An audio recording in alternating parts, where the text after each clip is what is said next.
Merci à toutes et à tous d'être venus ce soir en nombre.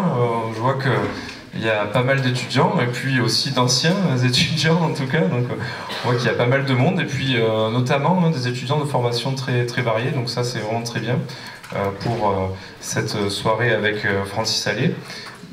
Cette soirée donc elle est proposée par la Maison de l'Architecture Occitanie-Méditerranée et l'école d'architecture de Montpellier. Et pour dire quelques mots d'introduction, je cède la parole donc à Stéphane Bosc, président du CPS et enseignant à l'école d'architecture.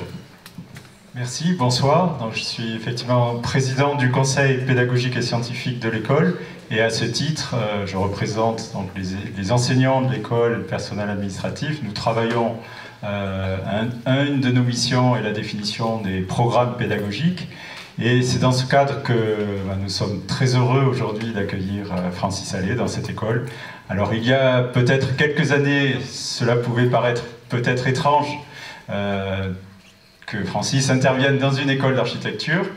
On n'était pas sensibilisé, c'est vrai, il y a quelques années. Moi, quand je faisais mes études ici, la question de l'arbre n'était pas une question essentielle. Je peux dire qu'aujourd'hui, il faut dire qu'aujourd'hui, ça a beaucoup évolué.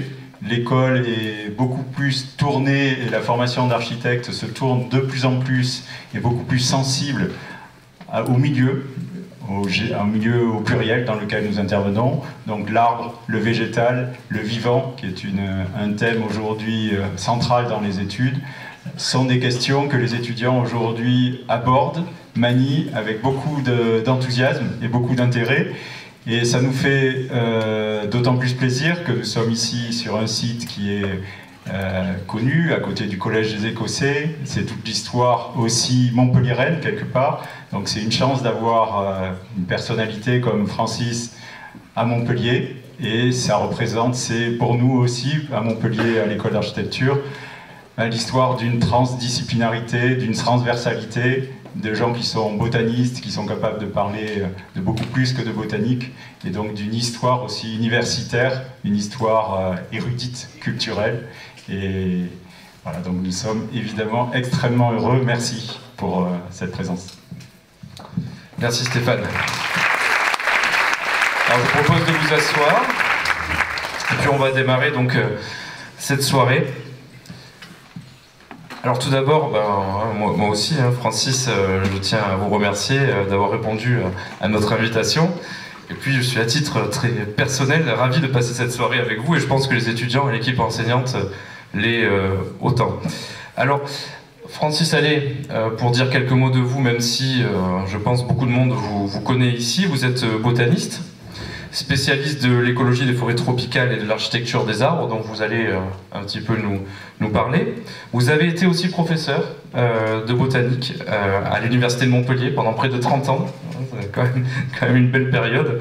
Initiateur en 1986 des célèbres missions des radeaux des cimes, avec notamment un architecte, Gilles Ebersold, qui a conçu, en tout cas avec l'équipe, cette fameuse structure gonflable. Je vous invite, alors là on va pas, c'est pas l'objet de notre soirée, mais je vous invite à regarder pour ceux qui connaissent pas. Et donc ça consistait à faire des missions de recherche sur les canopées forestières tropicales. Vous êtes aussi l'auteur de nombreux livres, parmi lesquels Éloge de la plante, Atlas de la botanique poétique, et puis aussi encore le fameux plaidoyer pour l'arbre. Vous êtes aussi un grand dessinateur, je pense qu'on va le voir un petit peu à travers cette soirée, et vos dessins de plantes, très reconnaissables par leur style très didactique, ont été exposés de nombreuses fois et dans le monde entier. Alors, pour introduire cette soirée, je voudrais citer une phrase d'un livre que vous avez écrit en 2011 et sur lequel on va s'appuyer aussi pour structurer donc ces échanges: du bon usage des arbres, plaidoyer à l'attention des élus. Et je cite donc un passage du livre: si les architectes, urbanistes, promoteurs prenaient connaissance de ces quelques idées élémentaires sur les arbres, et notamment les arbres en ville, nous aurions tous à y gagner. Ces corps de métier, souvent amenés à travailler en contact des arbres, ont parfois à leur égard une regrettable incompréhension, voire un véritable mépris. Alors, Nous y voilà, Francis. Nous sommes ici réunis dans une école d'architecture en face d'étudiants qui seront demain les forces agissantes de la création architecturale et urbaine sur le territoire. Je vous propose en guise d'introduction et pour que les étudiants puissent se familiariser avec votre science, de nous donner quelques clés de compréhension de l'architecture des arbres, qui est votre spécialité, et puis éventuellement par extension du mécanisme de réitération. Et Francis, je vous laisse maintenant la parole. Je peux d'ailleurs soit vous donner mon micro, soit vous en avez un ici. Je vais vous l'allumer. Ah non, il est là. Allez-y.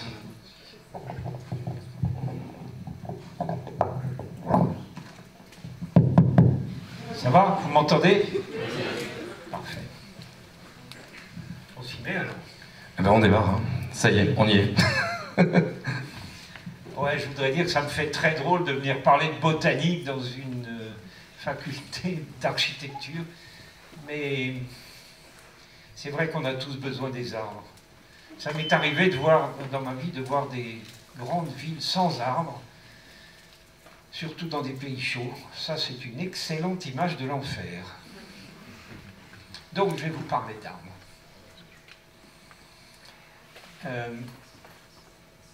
Je voudrais rappeler que travailler sur les plantes, ça suppose d'abord de savoir de quelle plante il s'agit.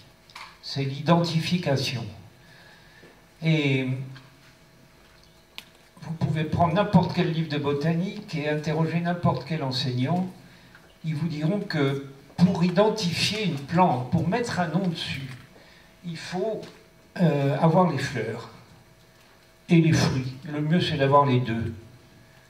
Et les identifications reposent sur ces organes-là. Bon, j'ai suivi l'université, et quand j'en suis sorti, j'étais persuadé qu'il fallait des fleurs et des fruits pour mettre un nom sur un arbre. J'étais tout jeune chercheur quand je suis arrivé en Afrique équatoriale, la forêt de Côte d'Ivoire, qui était magnifique à l'époque. Elle a pris un coup depuis, mais elle était très belle. Aucune fleur, aucun fruit. Alors parfois au sol, je trouve des petits débris de fleurs bouffés par un perroquet ou quelques morceaux de fruits parce qu'un singe était passé par là, mais je suis même incapable de dire de quel arbre ils sont tombés. Pas de fleurs, pas de fruits. Ça ne veut pas dire qu'il y en a moins qu'en Europe, hein. Il y en a largement autant. Seulement, ça peut se produire à n'importe quel moment de l'année. Tandis que chez nous, si vous cherchez des fleurs, vous allez le faire au printemps. Ça ne vous viendrait pas à l'idée de sortir en plein hiver pour chercher des fleurs. Dans les tropiques, ça peut se passer n'importe quand, donc à l'instant T, il y en a très peu, c'est vrai. Alors je me suis dit, c'est bête, mais on ne peut pas mettre un nom sur les arbres qui m'entourent. Comme j'étais venu pour les étudier, j'ai eu un moment assez difficile.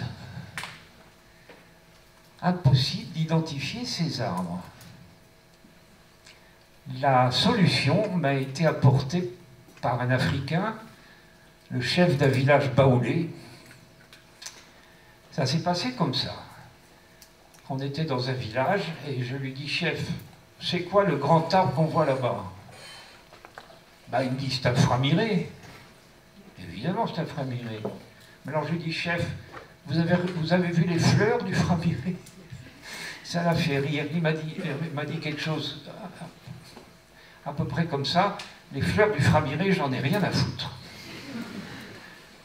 Il m'a dit, mais tu vois bien que c'est un framiré. D'ailleurs, à côté, il y a un abalé. Là, il y a un moabi. Là, il y a un dabéma. Et c'est facile de voir qu'ils ne se ressemblent pas. Remarquez qu'il n'y a pas besoin d'aller en Côte d'Ivoire. Les arbres d'ici, c'est très facile de distinguer un pin de sapin, n'est-ce pas? Il n'y a même pas besoin d'être botaniste. Et donc, la silhouette des arbres, ça nous renseigne dans une certaine mesure sur leur identité. Alors, ce chef, à qui je dois beaucoup, il m'a dit, viens en forêt avec moi, je vais te montrer les jeunes de ces arbres-là. Ça a été passionnant. Dans le sous-bois, il n'y a toujours pas de fleurs, mais il y a des petits arbres, 2 mètres, 3 mètres, pas plus, qui viennent des graines des grands qui sont au-dessus. Et là, ça devient très intéressant. C'est de ça que je vais vous parler. Et c'est comme ça que dans les tropiques, on identifie les arbres. Je l'ai expérimenté en Afrique, mais après, j'ai eu l'occasion de m'apercevoir qu'en Amérique latine, même Amérique tropicale ou en Asie tropicale, c'est exactement pareil. On ne s'occupe pas des fleurs. On peut s'occuper des fruits parce qu'ils sont souvent délicieux. C'est une autre motivation.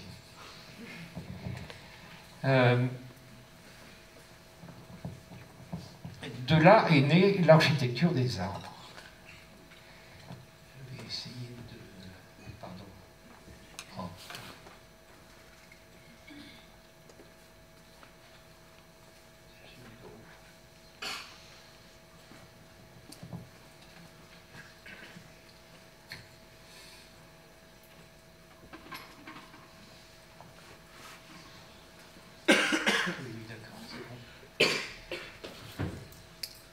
Je vais vous parler d'abord des dimensions.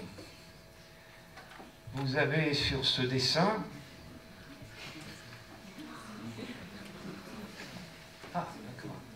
vous avez sur ce dessin des plantes de la famille de la pervenche, ABC, et des plantes de la famille des euphorbes, DEF.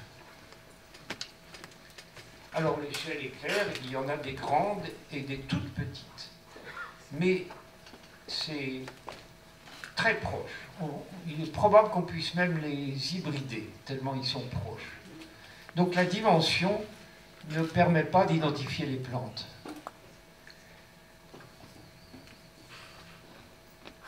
Je voudrais faire un petit test avec la croissance rythmique. C'est là, oui, c'est bon. Ça, c'est l'arbre à caoutchouc. Hevea brasiliensis, c'est une plante qui nous vient d'Amazonie et qui a une importance mondiale parce que c'est avec ça qu'on fait les pneus d'avion, pas les pneus de voiture. Ça ne mérite pas du vrai caoutchouc naturel. Mais les pneus d'avion et les préservatifs, c'est toujours en caoutchouc naturel parce qu'il faut des qualités indiscutables. Voilà. Eh bien, ce que je voulais vous montrer avec ce document, c'est que cette plante pousse de façon rythmique. Il n'y a pas de saison à la latitude dont je vous parle. Il n'y a pas de saison. Donc ce n'est pas les saisons qui imposent ce rythme. D'ailleurs, vous voyez que ces deux arbres côte à côte, ils ne sont pas au même stade. Le rythme est interne. Revenons en Europe. Nous, on a des saisons. Et donc nos arbres sont forcément à croissance rythmique, puisque, et comme tout le monde le sait, ils s'arrêtent de pousser pendant l'hiver et ils reprennent au printemps. Donc forcément, les arbres que nous avons ici sont à croissance rythmique. Dans les tropiques, il y en a beaucoup qui sont à croissance rythmique, comme cet arbre à caoutchouc, mais il y en a qui ne sont pas rythmiques et qui poussent continuellement toute l'année sans s'arrêter.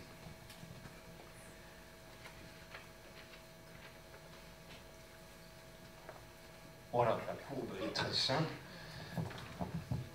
Si vous avez une croissance rythmique, il y a des plateaux pendant lesquels, plus ou moins longs les plateaux, pendant lesquels la plante ne pousse pas. Elle est en train de se préparer à pousser une nouvelle fois.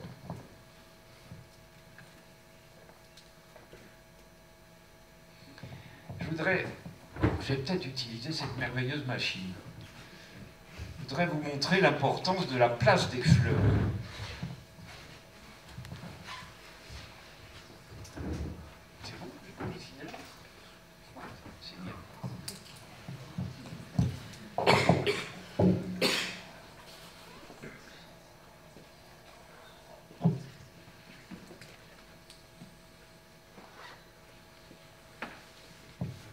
Ça, c'est deux troncs d'arbres. Il y en a un qui va donner une fleur terminale. Je pense que tout le monde comprend pourquoi on l'appelle terminale. Et l'autre va donner des fleurs latérales.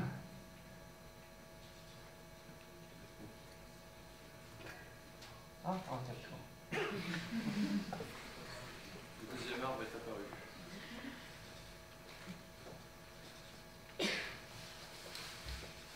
Alors, Ça peut vous paraître assez peu différent, mais sur le plan de l'architecture, c'est extrêmement différent.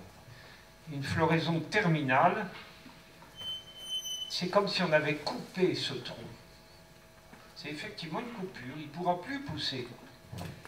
Alors la plante peut continuer à pousser, mais il va lui falloir inventer un système de relais. Vous comprenez qu'ici, alors ça peut pousser, c'est les relais qui poussent. Oh là, c'est subtil, hein, ça. Je dessine trop gros ou... Oui, d'accord, le papier est trop grand. Bon, donc c'est comme une section, et la plante est obligée de mettre en place des relais. Si la floraison est latérale, aucun problème. La plante peut continuer à pousser, et elle n'a pas besoin de relais.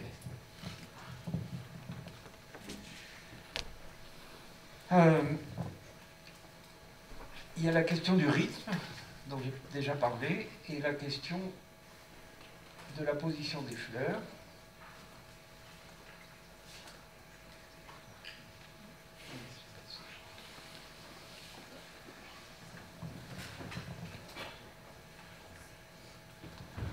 Alors,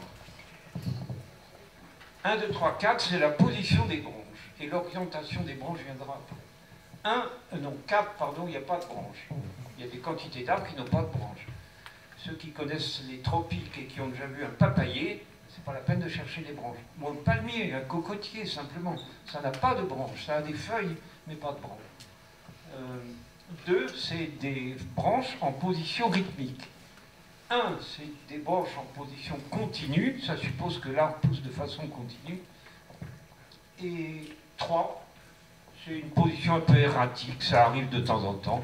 Une branche de temps en temps, de ci, de là, sans qu'il y ait de raison très claire.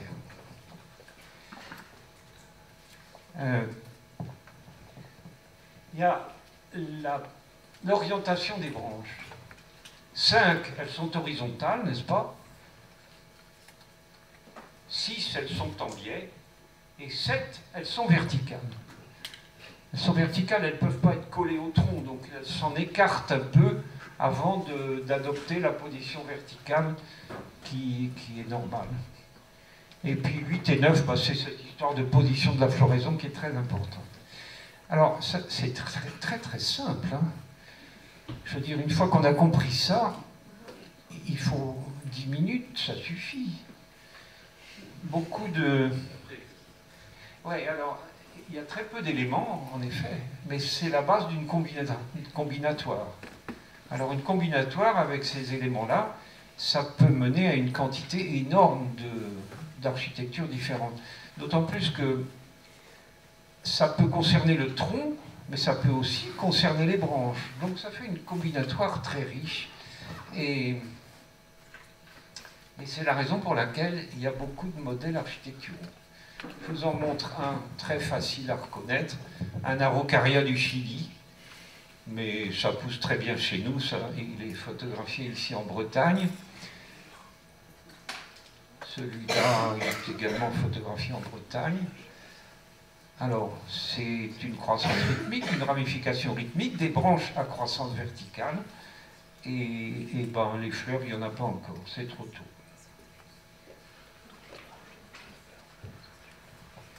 Ça, c'est un autre araucaria, j'aime beaucoup cette petite plante, on peut la voir sur la Côte d'Azur, un tronc vertical, des branches à disposition rythmique et bien horizontale, et les organes sexuels, je ne peux pas parler de fleurs parce qu'il n'y a pas de fleurs dans ces plantes-là, les organes sexuels sont sur les branches, mais là aussi c'est un peu tôt pour les voir. On voit apparaître l'architecture, n'est-ce pas? Pas compliqué. J'ai eu affaire à des journalistes parfois mal intentionnés. Pas tous, mais ça arrive. Ils ont dit, mais vous faites un truc du XVIIe siècle. Oui, c'est vrai. Il suffisait de regarder. Mais ce n'est pas de ma faute si les collègues du XVIIe siècle n'ont pas fait. Je ne crois pas que ce soit une raison pour ne pas le faire. Enfin bref, j'ai dû me battre avec ce genre de point de vue. Alors voilà un échantillon de 1, 2, 3, 4, 5, 6 modèles architecturaux. Ça serait de gauche à droite le hêtre, un manioc, un caféier, un sapin, un magnolia, tel que vous pouvez les voir dans le jardin du Pérou ici, et un chêne. C'est dans le fond les architectures les plus fréquentes dans notre région. Mais ça n'est qu'une petite partie de l'ensemble, parce que si on va dans les tropiques, on retrouve ces 6 architectures-là, mais il y en a énormément, enfin beaucoup d'autres. Il y en a, en fait, pour l'instant, on a trouvé 24 manières pour les arbres de pousser. Là, en voilà 12 et 12.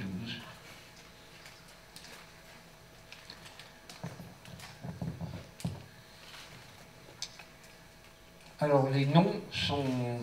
Ces modèles ont été dédiés à des botanistes qui se sont intéressés à des plantes ayant cette architecture.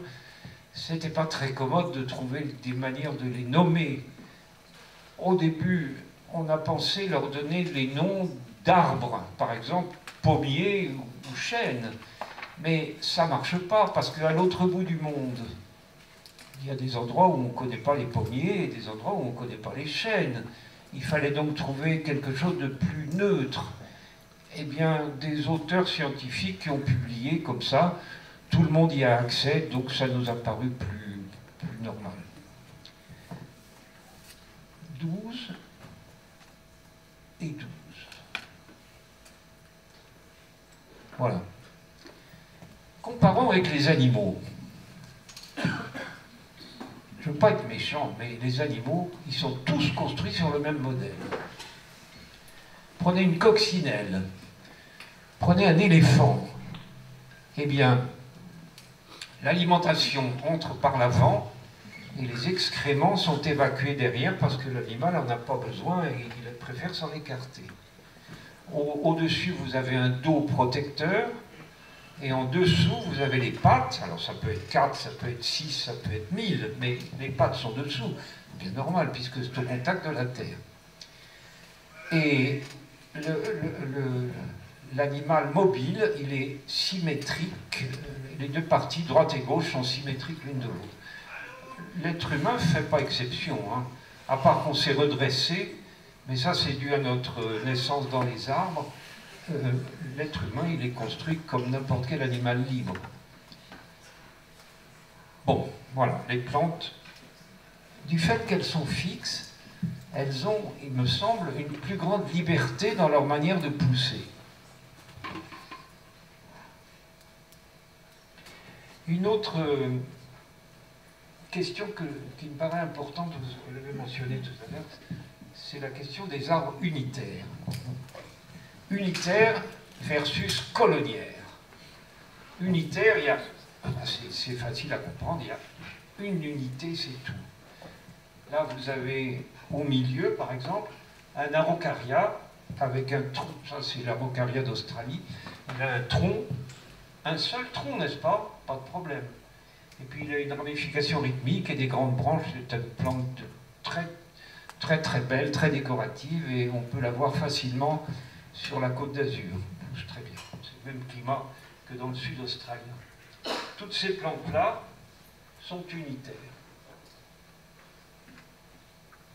Ah, je voudrais vous montrer des photos de plantes d'arbres unitaires. Voilà l'araucaria d'Australie. Voilà des palmiers sur la Côte d'Azur, c'est tout à fait unitaire. Un palmier, c'est un tronc et des feuilles, c'est tout. Ça ne peut pas être plus simple. C'est d'ailleurs souvent très beau. Une palmeraie dans l'île de Sri Lanka. Ah, ça je pense qu'il y en a parmi vous qui le connaissent, c'est le papayer. Papayer femelle, celui qui donne des fruits. Eh bien, inutile de chercher des branches, c'est une plante unitaire typique. et il y a un seul tronc, comme vous le voyez. Regardez cette petite plante, ça c'est un sapin photographié aux États-Unis pendant l'hiver. Là il a 1 mètre de haut, pas plus. Regardez quand il est grand. C'est pareil. Les plantes unitaires, elles augmentent leur dimension, mais elles gardent exactement la même forme. C'est très beau, d'ailleurs beaucoup de plantes d'ornement sont unitaires, et si vous voulez faire des paysages intéressants, c'est bien de chercher les plantes unitaires qui peuvent pousser à cet endroit-là. Mais sur le plan des performances de cet arbre, c'est assez mauvais. Je vais vous montrer ce que peuvent faire les plantes colonnières. En effet, une plante unitaire, elle garde la même forme. Elle ne change que ses dimensions. Autrement dit, les performances, et attention que les performances pour une plante, c'est la photosynthèse, c'est la capacité de changer l'énergie physique du soleil en énergie chimique du sucre. Voilà, eh bien, ça n'augmente pas beaucoup dans le cas des arbres unitaires, parce que justement la forme est la même. Alors ça, moi je trouve ça fascinant, parce que d'un côté, vous ne pouvez pas trouver plus banal que ça, un petit rejet sur le tronc d'un chêne vert. Attention, ça c'est l'indice d'un progrès gigantesque. C'est pas une graine qui germe, ce que vous voyez là. C'est un bourgeon qui se réveille. Pourquoi il se réveille? Probablement parce qu'il y a eu un rayon de soleil suffisamment insistant pour qu'à son niveau, la croissance devienne possible. Les plantes, vous savez, elles dépendent dans une très large mesure du niveau d'éclairement. Pourquoi je dis que c'est un petit arbre qui pousse sur un vieil arbre?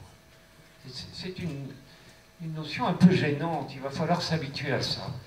C'est pas une graine qui germe, c'est un petit arbre qui pousse sur un vieil arbre. Pourquoi dire ça?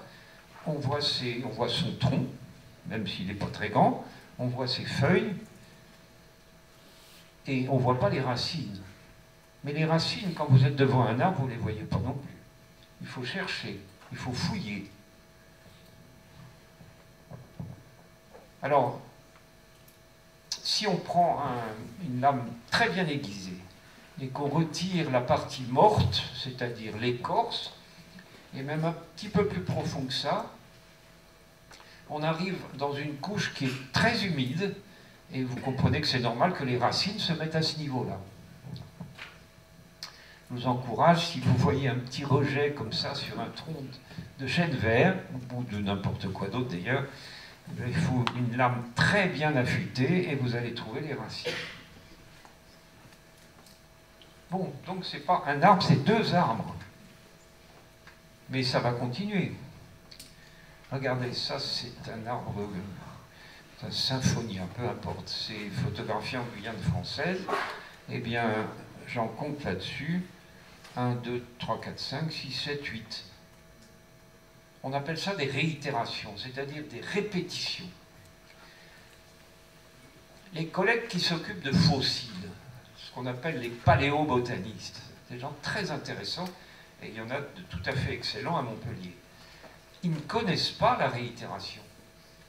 Aucun de leurs fossiles ne montre cette espèce de prolifération de troncs, tout simplement parce que ça n'était pas inventé. Les fossiles n'avaient pas ça. C'est apparu au Trias, et ça a été un progrès gigantesque dans la structure des arbres. Vous allez comprendre pourquoi. Voilà l'arbre quand il est tout jeune. Il est, bon, disons, grandeur nature sur l'écran. Là, il est tout jeune, c'est ce qu'on appelle un modèle de roue, c'est-à-dire un tronc unique et des branches horizontales.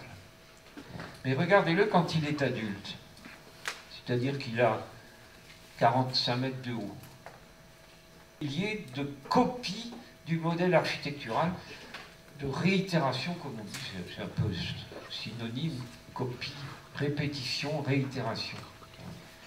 Alors, du coup, la plante devient très grosse. Ses performances en termes de photosynthèse sont multipliées par un facteur 1000 facilement. Et donc ça fait des arbres qui vivent beaucoup plus longtemps et qui sont beaucoup plus résilients. Un point très curieux, et qui est apparu beaucoup plus récemment, c'est que dans ces arbres colonnières, où vous avez des centaines, voire des milliers de copies du modèle architectural, c'est pas le même génome. Je ne sais pas si ça vous parle autant qu'à un biologiste. Nous avons chacun notre génome, n'est-ce pas? Moi j'ai le mien, vous avez le vôtre. C'est des génomes humains, mais ils sont différents. Ça tient dans l'espèce humaine, tout ça. Mais on a tout de même chacun notre propre génome. Ce n'est pas le cas des arbres colonnières, puisqu'il y a des centaines, des milliers ou des centaines de milliers de génomes. Et il arrive qu'ils soient différents.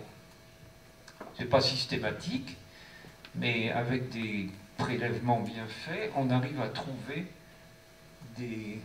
Je ne sais pas si c'est... Attendez, ça sera même vu là-dessus. Voilà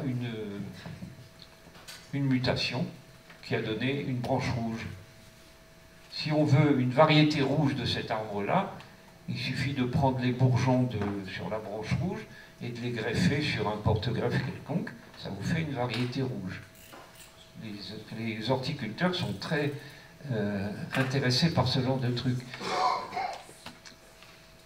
Ça, c'est un photinia, je ne sais pas si ça vous dit quelque chose. C'est un petit arbre très commun à Montpellier qui fleurit en avril.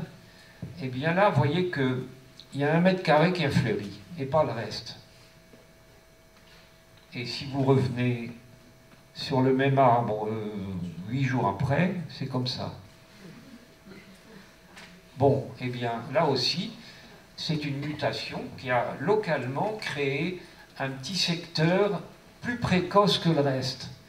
Ça aussi, ça intéresse beaucoup les horticulteurs, parce qu'en prenant des bourgeons sur la partie précoce, ils font une variété précoce qui va fleurir 1 semaine ou 15 jours avant les autres. Bon, simplement pour dire que dans ces énormes colonies, il y a une série de génomes qui sont évidemment relatives à l'espèce, c'est toujours la même espèce, mais c'est comme dans cette salle, il n'y en a pas 2 d'entre nous qui ont le même génome.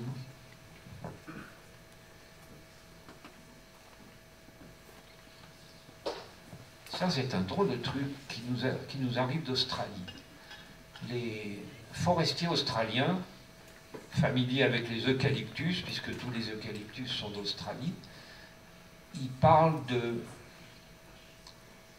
timidité des couronnes, crown shyness.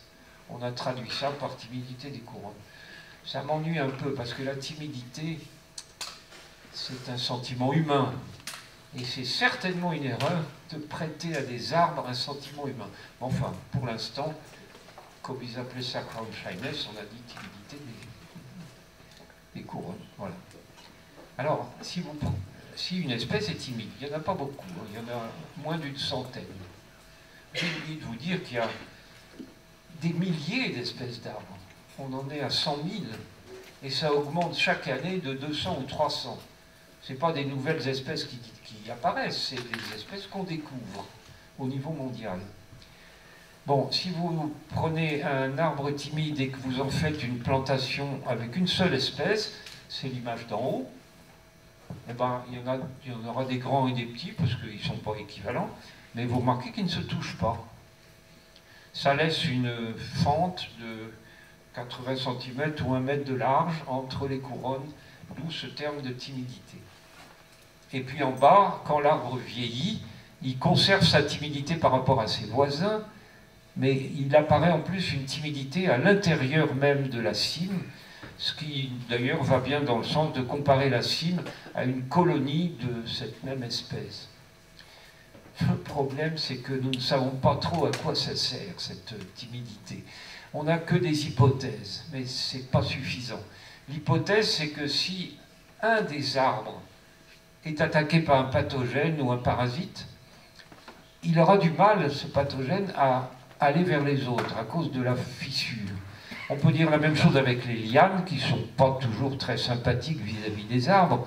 Il peut y en avoir un qui est attaqué par une liane, mais ça sera plus rare qu'elle puisse passer facilement à l'arbre voisin. Enfin, c'est pour l'instant seulement des hypothèses, je ne suis pas très fier de ça. Mais vous savez, on est en plein dans des choses qui changent vite. On ferait cette même question de la timidité dans quelques années, on pourra en dire beaucoup plus. Par contre, un point qui est certain, c'est que la timidité n'existe qu'entre des arbres de la même espèce. Si vous mettez des arbres différents, ils vont mélanger leurs branches sans aucun problème. Alors ça suppose que l'arbre sache qu'il a un voisin, mais ça je pense que c'est pas très compliqué. Ce qui est plus compliqué, c'est qu'il doit savoir si son voisin est de la même espèce que lui ou pas. Si c'est pas la même espèce, ils vont mélanger leurs branches. Si c'est la même espèce, ils ne les mélangent pas et ils gardent une sorte de vide entre les deux. Comment est-ce qu'ils font pour identifier le voisin? Ben là aussi, on n'est pas très bon. C'est peut-être une émission gazeuse, c'est même probablement le plus probable. Mais des collègues italiens de l'université de Florence nous disent qu'un arbre qui pousse a émet des sons. Si c'est vrai, on n'aura pas de mal à les amplifier et à les entendre. Pour l'instant, on ne les entend pas. Oui, la croissance des arbres implique une production de sons. Et les sons seraient propres à l'espèce, c'est-à-dire que si c'est la même espèce, ça va être le même son. Si c'est une espèce différente, ça sera une autre musique et l'arbre ne la reconnaîtra pas.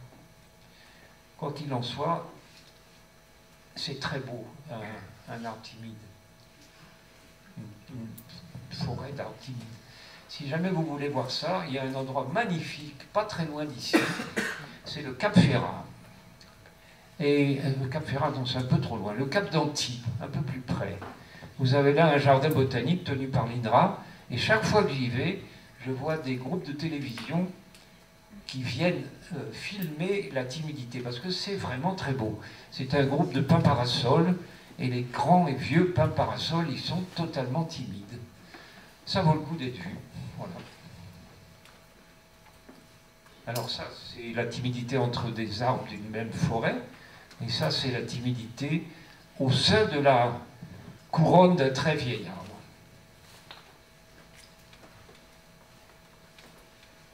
Et je vais terminer avec ça. Un palétuvier, je ne sais pas si ça vous dit quelque chose, c'est des arbres tropicaux qui poussent le pied dans l'eau de mer, et c'est des arbres qui marchent, qui se déplacent. Alors, celui-là, ces deux-là, ils sont beaucoup trop jeunes, ils ne se déplacent pas. Mais je vais vous en montrer un qui parcourt 3 ou 4 mètres par an. Ça peut être surprenant, hein, un arbre qui se déplace. Il n'y en a pas beaucoup, il y a une dizaine d'espèces pour l'instant qui sont connues pour se déplacer. Alors, pourquoi ils se déplacent? La partie vieille est à droite, donc ça meurt à droite. La partie jeune est à gauche, donc ça pousse à gauche. D'ailleurs, ça donne des nouvelles racines. Alors, je dis qu'il marche, c'est pas vraiment... Enfin, quand moi je marche, il y a de la matière qui se déplace. Tandis que là, il n'y en a pas, puisque ça se contente de mourir d'un côté et de pousser de l'autre côté. Mais enfin, si on prend une photo aérienne et qu'on la reprend un an après, ben on voit qu'il a fait 4 mètres et demi, parfois 5 mètres de trajet. Qu'est-ce qui l'arrête? C'est bizarre, quand il n'a plus pied. Il est obligé de s'arrêter. Je me mets à sa place. Voilà, j'ai terminé. J'ai noté que c'était une discussion entre nous. Hein. Bien sûr, bien sûr. Donc je compte sur vous pour poser des questions. Et ce qui m'intéresse le plus, c'est de savoir si vous allez pouvoir faire quelque chose avec ça en tant qu'architecte. Alors, effectivement, c'était la première partie de cette rencontre. La deuxième va être un petit peu plus rythmée en échange un petit peu rapide de questions-réponses. Et là, on va se recentrer peut-être un petit peu sur un univers un petit peu plus urbain, en se basant notamment sur, comme je le disais, sur votre livre écrit en 2011, du bon usage des arbres à l'attention des élus. Et donc, alors, dans sa dernière édition, les énarques ont disparu. Il n'y a plus que les élus. Bon, Je ne suis pas dans le destin éditorial de ce livre, mais vous, donc, une première question, vous développez une pensée simple dans ce livre, mais qui est à l'encontre des politiques publiques en matière d'aménagement, en disant ceci: ceux qui planifient les nouveaux quartiers seraient bien inspirés d'installer d'abord les espaces verts et les lignes d'arbres. La construction des chaussées et des immeubles ne viendrait qu'ensuite, s'adaptant aux plantations préexistantes. Alors, est-ce que vous pouvez développer un petit peu justement ce concept? C'est pas fréquent, mais j'ai vu quelques villes. Je pense notamment à un grand quartier de Berlin, pas tout Berlin, mais une partie récente. Et puis Washington, ça c'est un bel exemple. On a commencé par mettre des espaces verts. Et seulement après, on a construit des maisons. Alors ça a le mérite d'assurer aux arbres un sol qui soit un véritable sol. C'est terrible la vie des arbres en ville, telle qu'on la conçoit maintenant. Vous mettez un pauvre petit arbre dans un sol qui n'en est pas un, c'est des gravats, c'est absolument stérile, et c'est parcouru par des canalisations et des tubes et des câbles et tout ça. Et comment il fait pour pousser? Ajoutez à ça que dans sa couronne, il va subir les gaz d'échappement. C'est pas étonnant que les arbres en ville, ils vivent en moyenne 10 fois moins que le même arbre en forêt. À ce titre, justement, j'ai une question, parce qu'à Montpellier, il est prévu de planter 50 000 arbres. Alors, si je m'abuse, on a une élue, Brice Bélanger, dans la salle. Est-ce que c'est le bon chiffre d'ici 2026? Bon, j'espère que c'est le bon chiffre. C'est donc un objectif quantitatif auquel il convient d'adjoindre quand même certains éléments et positionnements qualitatifs. Et à ce titre, voilà, j'aurais une question aussi à vous poser, et vous en parlez. Alors que les épisodes de sécheresse augmentent la pression sur la ressource en eau douce, et que les sols de nos villes, comme vous l'avez dit, sont peu mobilisables parce que remplis de zéro. Alors comment on fait finalement pour planter ces arbres? Est-ce que c'est réalisable? Est-ce que c'est souhaitable?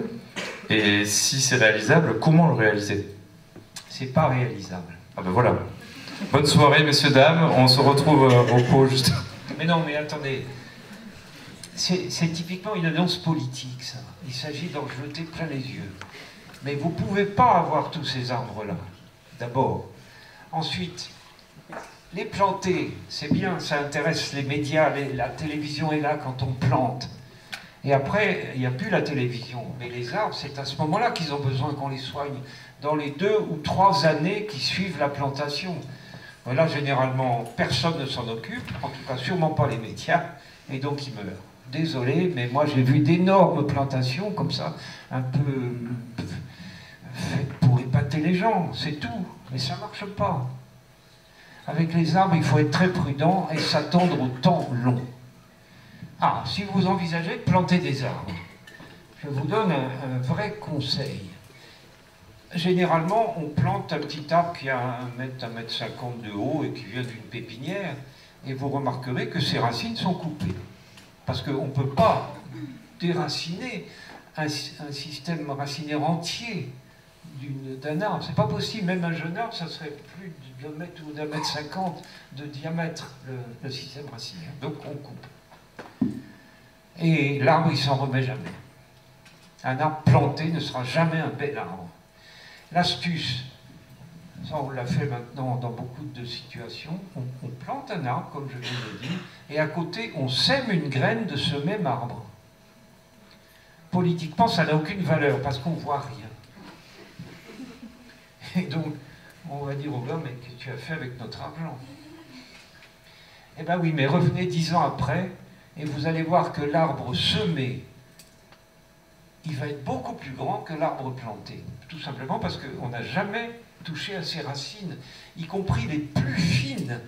Et c'est les plus fines qui sont les plus importantes, d'abord au point de vue de l'absorption d'eau, et aussi au point de vue, c'est un peu technique, mais c'est essentiel, au point de vue de la symbiose avec les champignons du sol.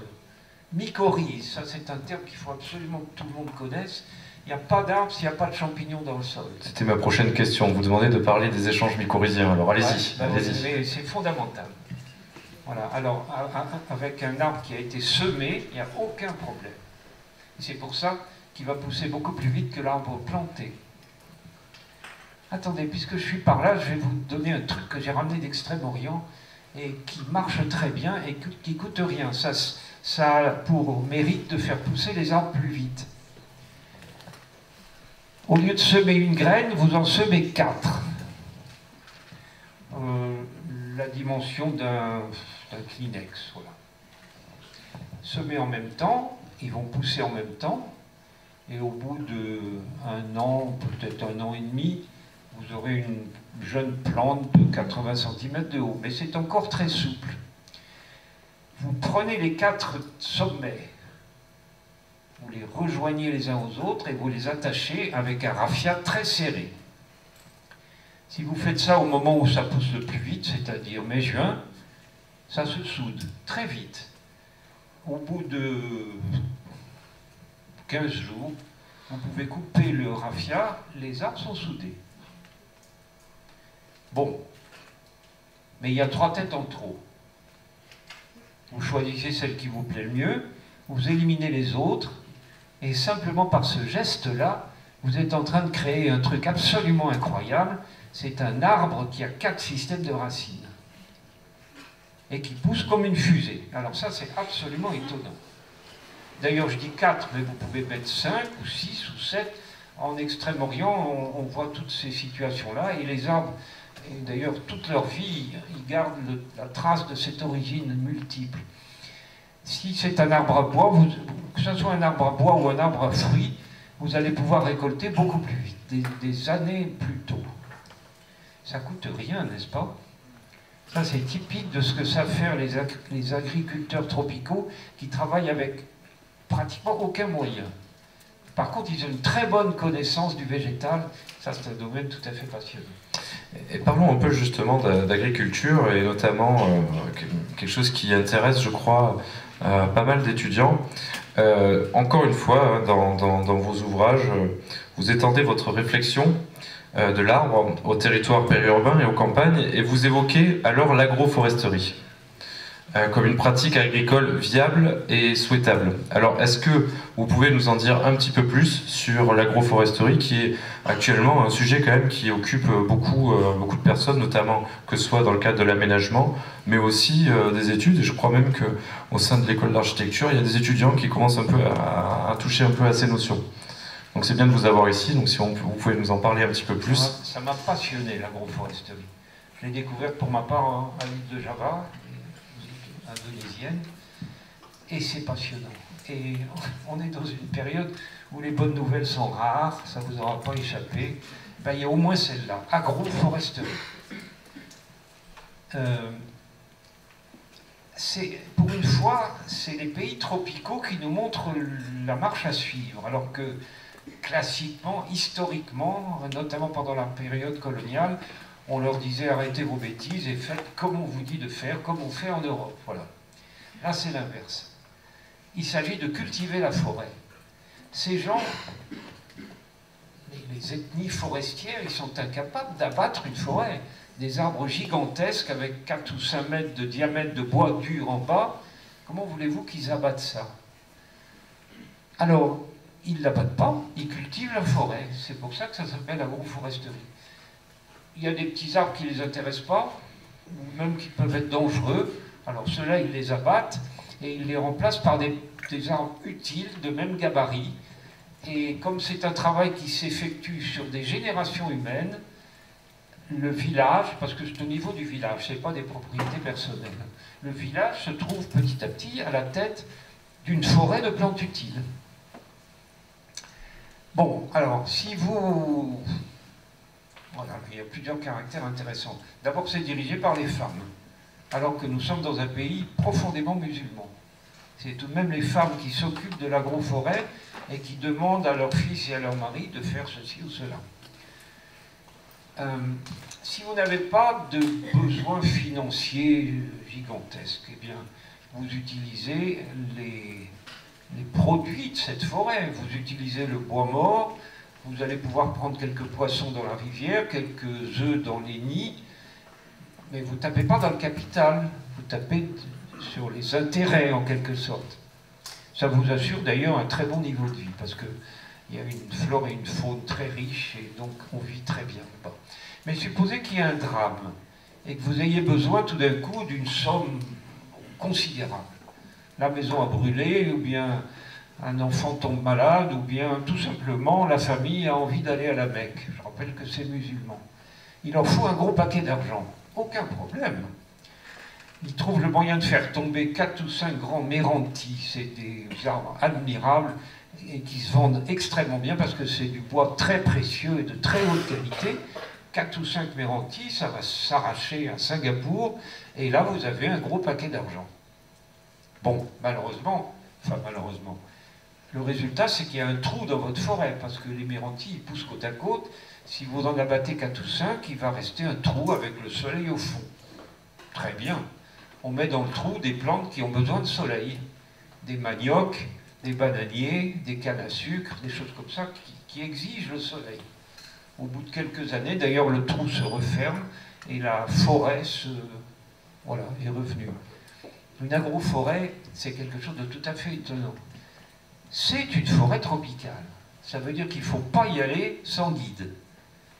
C'est exactement comme dans une forêt. C'est un système agronomique, mais de très grande dimension. Et en plus, c'est plein d'animaux. Il y a plus d'animaux que dans une forêt naturelle, parce qu'il y a tellement de choses à manger, puisqu'on a réuni des quantités de plantes utiles. Donc je m'aperçois que le guide, il a son fusil avec lui. Pas inutile. Alors, là où c'est une bonne nouvelle, c'est que des collègues de Montpellier, je pense notamment à Emmanuel Torquebio du CIRAD, un agriculteur français, non, européen disons, qui décide de se mettre à l'agroforesterie, il n'aura aucune peine à obtenir de l'Europe une aide financière considérable. C'est pas suffisamment connu. En tout cas, ça fait un niveau de vie que je peux leur envier à ces paysans indonésiens. Alors vous parliez de bonnes nouvelles. Est-ce que vous pouvez nous donner un petit peu justement, parce qu'on en a beaucoup des mauvaises en fait, quand on parle de nature et puis quand on parle de ville, ces derniers temps notamment.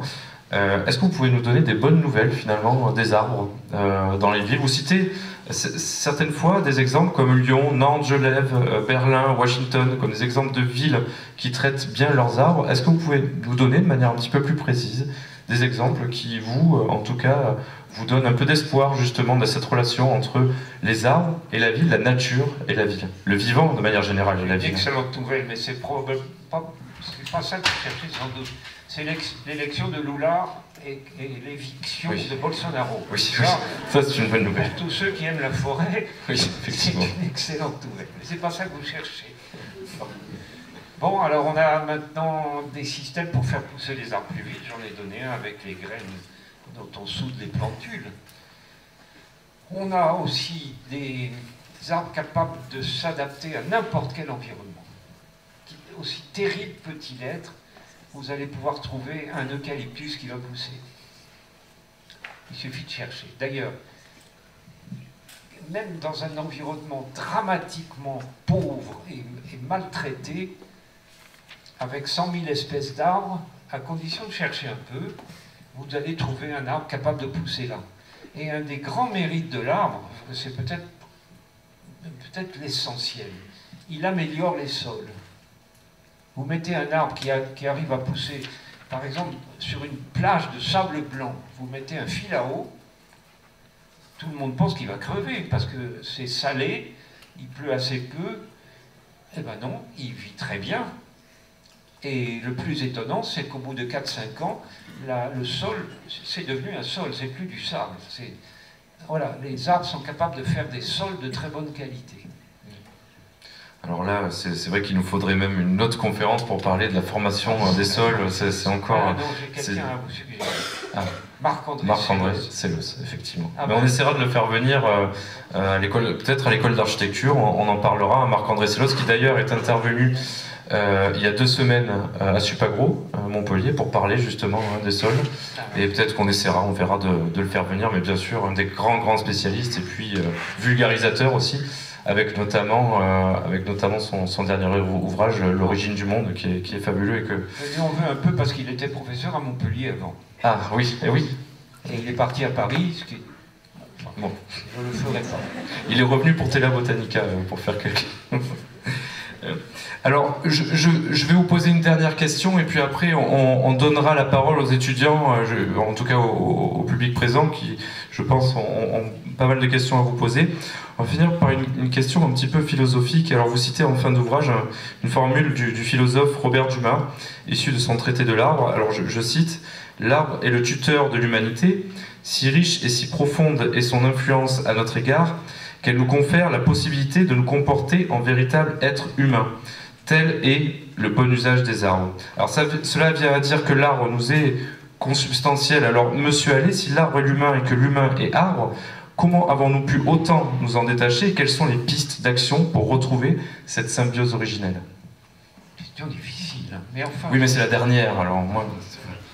Je voudrais vous dire, c'est un peu oublié, mais l'être humain, il est originaire des canopées. Des canopées, c'est-à-dire du sommet des forêts tropicales. Ça s'est passé pour le genre Homo il y a 3 millions d'années, et pour l'espèce Homo sapiens il y a 300 000 ans. Voilà, nous sommes originaires du sommet des forêts tropicales d'Afrique de l'Est. Nos ancêtres sont apparus là. Ensuite, ils ont envahi le monde entier, en commençant par l'Europe, mais ils venaient tous d'Afrique de l'Est. Et nous gardons dans notre organisation physique la preuve que nous sommes originaires du haut des arbres. Notre position verticale, c'est dû au fait que si vous voulez grimper à un tronc d'arbre, vous êtes obligé d'avoir cette position-là. Ça a été très bien étudié par l'anthropologie, tout ça. Un point très important, c'est nos yeux rapprochés. Parce qu'il faut, pour avoir une très bonne perception du relief, vous êtes obligé d'avoir des yeux rapprochés.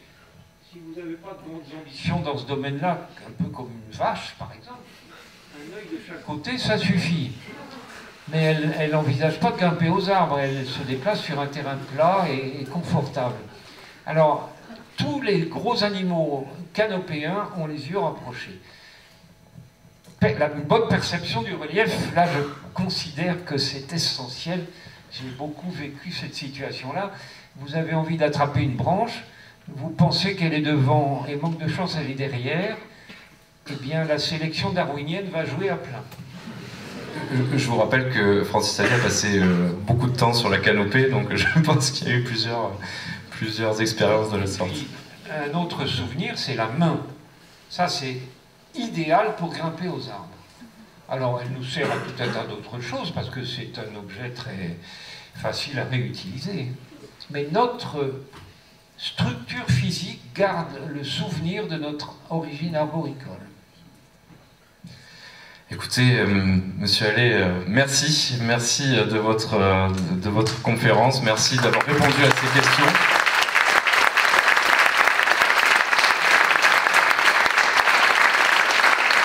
Et maintenant, comme je vous le disais, on va vous laisser la parole, les questions que vous pouvez avoir.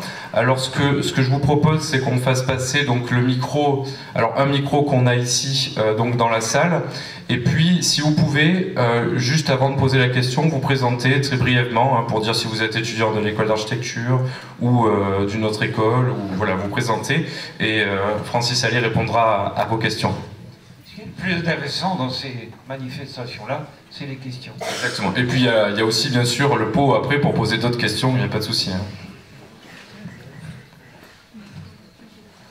Bonsoir.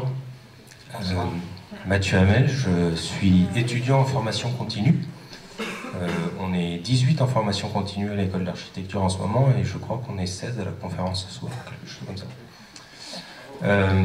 Avant de poser ma question, sur la timidité des cimes, j'avais vu un reportage il y a quelques années qui véhiculait une autre hypothèse, qui était que s'il n'y avait pas eu cette timidité des cimes, il n'y aurait pas assez de soleil au sol pour que les jeunes puissent pousser. Je ne sais pas ce que vous cette hypothèse. C'est abandonné.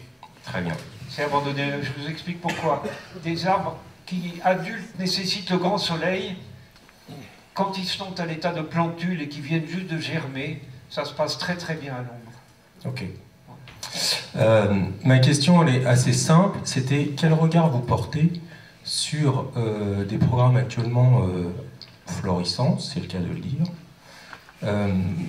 de végétalisation un petit peu artificielle, dans le sens où on va vite trouver des arbres plantés sur des balcons ou des jardinières sur des terrasses.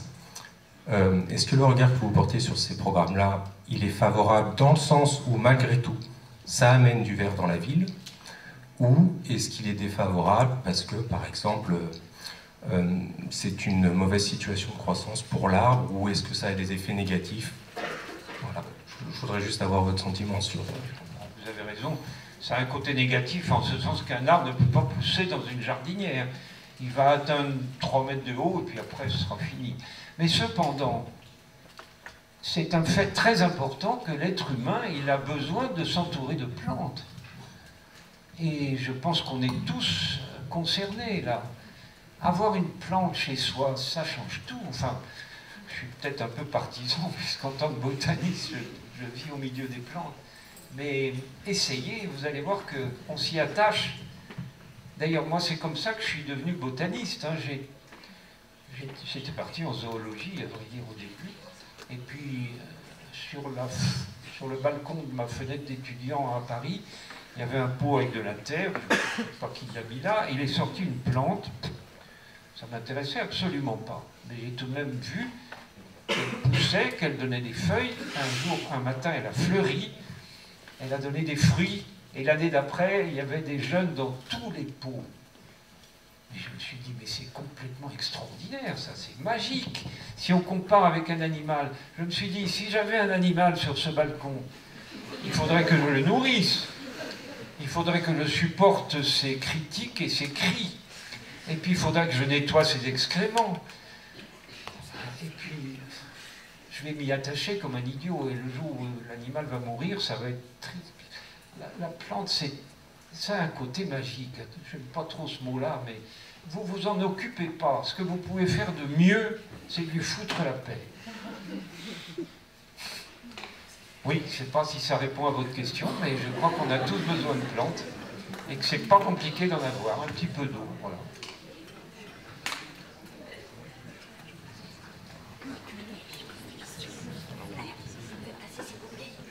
J'avais un excellent collègue au muséum qui nous a quittés beaucoup trop tôt, François Terrasson. Il était passionnant. Il m'a dit, tu aimes la nature? Eh bien, fous-lui la paix. Ça ne peut pas être plus clair et plus simple. Ah, mais c'est une phrase qui m'a beaucoup inspiré. Oui. Bonsoir, monsieur Alexandre Brun, je suis géographe. Je vous vois pas. Ah oui, oui. Quelles sont, selon vous, les premières conséquences, les premiers effets du réchauffement climatique sur la forêt française, la forêt métropolitaine? Et voyez-vous un bel avenir aux chênes et aux hêtres? Sans aucun doute. Je regrette ces changements parce qu'ils sont dans un sens qu'on ne peut pas prévoir. C'est un dérèglement fondamentalement plutôt qu'un réchauffement. Bon, alors c'est difficile de prévoir et c'est difficile d'anticiper. Mais je voudrais vous dire que des arbres, ça vit tellement longtemps que pour eux, le changement climatique, c'est de la routine. Je me suis beaucoup intéressé à l'âge des arbres. Quand j'étais étudiant, c'était 5000 ans, le plus vieil arbre connu. C'était en Californie. Après, on est passé à 30 000. Les Australiens ont affiché 43 000 ans.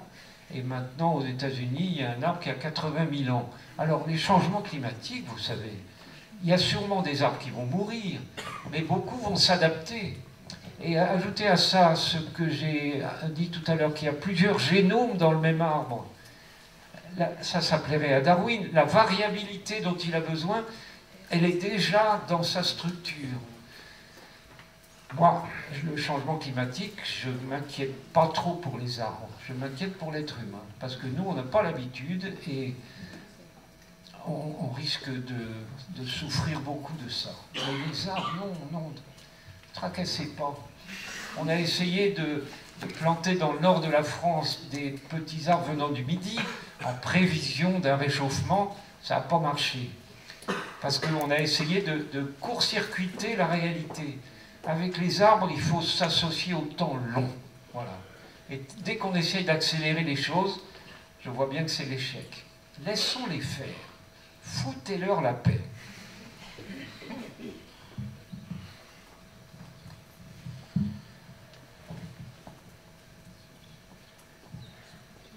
N'hésitez pas.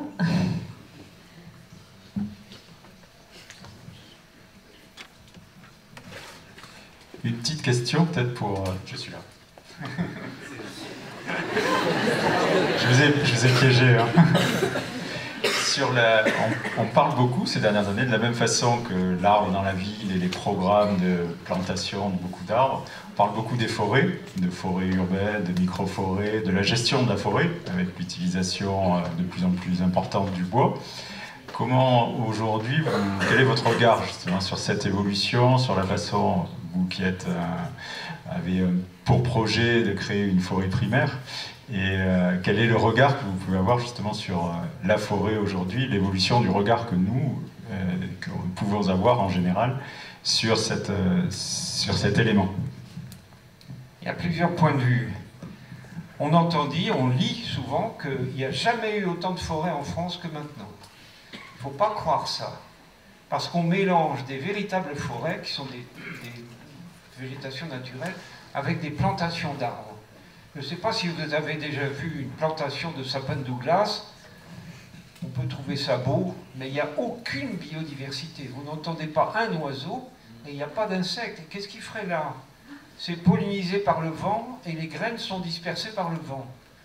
Moins il y a d'insectes, plus ils sont contents. Moins il y a d'animaux, plus ils sont contents. Alors, on comptabilise ça avec les forêts.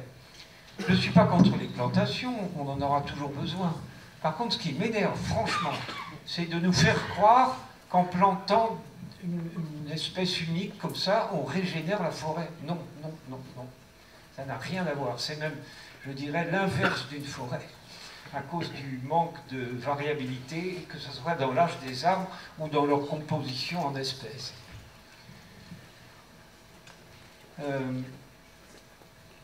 La question avait plusieurs facettes. Je crois qu'il y avait aussi sur la forêt primaire, peut-être que vous pouvez nous parler un petit peu plus justement de cet aspect. Il y a une association même qui s'est fondée autour de la question de la forêt primaire. Peut-être que vous pouvez nous en dire un mot. Je crois que c'est ce que tu veux dire, Stéphane. Depuis que j'ai 24 ans, je m'occupe de forêts primaires tropicales. C'est là qu'il y a le plus de biodiversité, c'est là que les arbres sont les plus beaux, donc j'ai passé ma vie là-dedans. Il arrive un moment où il a fallu rentrer en Europe parce que nos enfants étaient en âge scolaire et que c'est pas très commode de faire ça dans les régions tropicales. Donc on est rentré. Je m'aperçois qu'il n'y a plus de forêt primaire en Europe. Il y en avait une en Pologne, entre Varsovie et la frontière de Biélorussie. Ça s'appelle Białowieża et pour moi c'est un souvenir inoubliable. C'est d'une très grande beauté. Bon, mais alors, le gouvernement polonais actuel, Andrzej Duda et son équipe, les arbres ne les intéressent absolument pas, sauf le fric qu'on peut en tirer. Et il y a des chaînes énormes, donc ils ont commencé ils ont autorisé la chasse des grands animaux et l'exploitation des grands arbres. Donc Białowieża, moi je considère que c'est foutu. C'est ce que me disent d'ailleurs mes amis polonais, et bon, on fait une croix là-dessus. Mais alors, pourquoi est-ce que l'Europe n'aurait plus de forêt primaire? C'était la dernière, je vous rappelle. Si elle disparaît, nous n'aurons plus de forêt primaire en Europe. Alors que des pays de même latitude et un peu de même niveau de vie, je pense aux États-Unis, à la Russie, au Japon, à l'Australie, à la Nouvelle-Zélande, à l'Argentine, etc. Ces pays-là ont gardé des forêts primaires. Et ils en sont drôlement contents, parce que ça attire énormément de monde sur le plan touristique. Voilà, c'est un itinéraire recommandé pour les touristes et c'est très beau. Si une forêt n'est pas primaire, elle est secondaire. Voilà, c'est qu'elle a été exploitée et qu'on a tué les animaux. Il n'y a pas besoin d'être spécialiste pour distinguer une forêt primaire d'une forêt secondaire. Il suffit d'y pénétrer. C'est une question... La première impression, c'est la beauté. Vous vous dites, waouh, jamais j'aurais pensé qu'une forêt pouvait être aussi belle. Des étudiants de Montpellier m'ont donné une formule il y a déjà quelques années. La forêt primaire est à la forêt secondaire ce qu'un grand champagne millésimé, servi frappé dans une haute flûte de cristal, est à un coca tiède dans un gobelet en plastique. Ça parle à un pays où l'alimentation a une certaine importance. Mais attendez, il y a bien pire que ça. C'est un collègue forestier américain qui travaille dans le Colorado, James Balog. La forêt primaire est à la forêt secondaire ce que le Grand Canyon du Colorado est à un égout. C'est clair, non? Alors, on peut s'attacher aux forêts que nous avons. Bon, il y en a que j'aime beaucoup, mais elles ne sont pas primaires, voilà. Le plus souvent, il n'y a tout simplement pas la faune, parce que la chasse est passée par là, et que les grands animaux ont disparu, et c'est maintenant les chasseurs qui s'occupent de réguler la faune. Enfin, on tombe dans des absurdités. Voilà, une forêt primaire, c'est une forêt qui n'a pas été exploitée depuis son origine, ou si elle l'a été, un temps suffisant s'est écoulé pour que le caractère primaire revienne. C'est tout à fait possible, simplement c'est long, ça se compte en siècles. Vous l'aviez quantifié, je crois d'ailleurs, ce temps à peu près de la reformation d'une forêt primaire. On a trouvé dans la région Grand Est plusieurs sites parfaits. Il faut que ça ait 70 000 hectares. Eh bien, on a trouvé plusieurs fois des forêts de 70 000 hectares sans qu'il y ait besoin de gêner qui que ce soit. Il n'y a pas de village, il n'y a pas de route, il n'y a pas de ligne à haute tension, il n'y a pas d'ouvrage d'art. Donc, voilà. Alors maintenant, on dépend d'une décision politique, parce que nous, on est des simples citoyens. Hein. C'est une association, loi 1901. C'est pas à nous de dire on va s'installer là. Voilà. Donc, la loi zéro artificialisation nette, quelque part, plaide en votre faveur. Je ne sais pas si en tout cas on vous en a parlé, mais normalement les territoires, on va devoir moins les artificialiser d'ici à 2030 et 2050. Tout à fait à la politique générale de la Commission européenne. D'ailleurs, nos principaux supports sont à Bruxelles. Alors, si vous voulez peut-être une dernière question, s'il y en a une, et puis après on passera donc à la phase la plus importante de notre soirée, c'est-à-dire l'apéro, hein, bien sûr. Hein. Moi j'aime mieux les questions. Mais des questions à l'apéro. Donc je me présente, je suis étudiante à l'école, en 3e année, je suis là. Ok, d'accord. Et donc j'avais une question en tant que peut-être future archi. Comment quelle est votre suggestion en tout cas pour intégrer au mieux des arbres dans une zone qui est déjà construite, où les arbres n'ont pas forcément été intégrés, peut-être oubliés? Est-ce que par exemple il est possible de transformer une route en asphalte, de transformer un sol imperméable en sol perméable, herboré et arboré? Est-ce qu'on a des solutions qui sont viables pour transformer ces zones construites en sol imperméable? Je comprends. Il y a un Japonais qui s'est fait connaître par des solutions comme celles que vous cherchez. Il s'appelle Miyawaki. Ça vous dit quelque chose? Les petites forêts de Miyawaki. Le pays d'Europe qui est allé le plus loin là-dedans, c'est les Pays-Bas. S'il faut visiter Anvers, les Pays-Bas et la partie flamande de la Belgique, là il y a des forêts de Miyawaki. Une maison s'effondre dans une forêt. Alors évidemment on peut la reconstruire, mais Miyawaki il dit que sur l'emplacement d'une maison, c'est pas énorme, c'est le bon endroit pour mettre une petite forêt. Alors il faut améliorer le sol, retirer les gravats, ramener un petit peu d'humus, mais pas beaucoup, et on plante là-dessus des petits arbres très serrés, et les gens du voisinage ont le grand plaisir de voir apparaître sous leurs fenêtres de la verdure qu'ils n'avaient jamais vue jusqu'à présent. Et si on est un petit peu patient, de l'ordre de 2-3 ans, on voit apparaître la faune, des reptiles, des écureuils, des oiseaux, bien sûr. Et alors, ça change tout pour le quartier. C'est pas une opération forestière très classique. Il n'est pas question d'utiliser ces petits arbres pour faire du bois. Mais pour ce qui est du niveau de vie, de la qualité de vie plutôt, des gens du voisinage, les forêts de Miyawaki, ça vaut le coup. Je pense que les architectes devraient... Enfin, je pense que vous êtes au courant.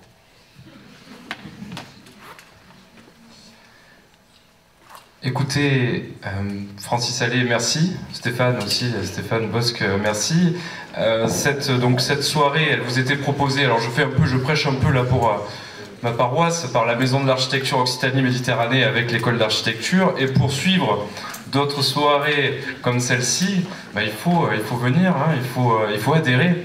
Donc n'hésitez pas à adhérer à la Maison de l'Architecture. On a un programme qui est quand même assez vaste sur des sujets aussi d'autres sujets environnementaux. Et on aura l'occasion d'en parler. Donc merci Francis Allais. On va se retrouver en haut pour boire un verre ensemble et puis encore pour échanger lors de ce moment. Merci à toutes et à tous.